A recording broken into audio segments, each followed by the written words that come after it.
Panawagan ni Senador Bongo sa pamahalang nasyonal at mga ahensya ng gobyerno na personal na pumunta sa mga nasalantang lugar upang maramdaman nila ang hirap na dinaranas ng mga mamamayan, partikular sa bayan ng Masantol sa lalawigan ng Pampanga.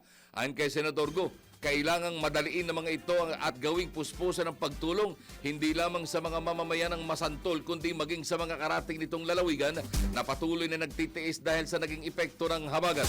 Kahapon, personal na pinuntahan ni Malasakit o Mr. Malasakit Senador Bongo ang naturang bayan upang personal na maghatid ng tulong.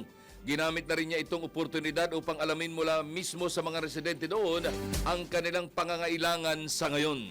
Sa gitna ng hirap, kasama ng action star na si Philip Salvador ay pinatawa naman ang dalawa o binigyan ng saya ng dalawa mga mamamayan doon kasabay ng pamimigay ng konting premyo at mga dala nitong tulong para sa mga nasalanta ng sama ng panahong dulot ng habagat.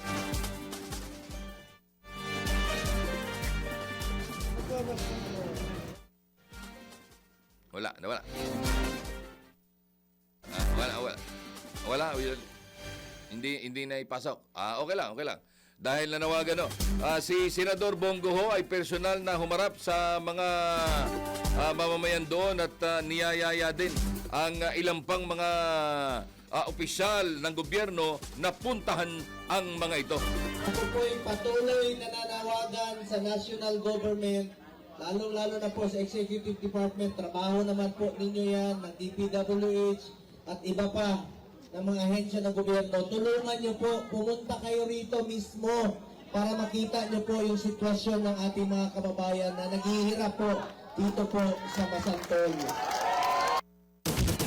Umahataw sa umaga, Ronnie Ramos. Ang tinig ho ni Senador Christopher Lawrence Bongo, nakilala bilang si Mr. Malasakit.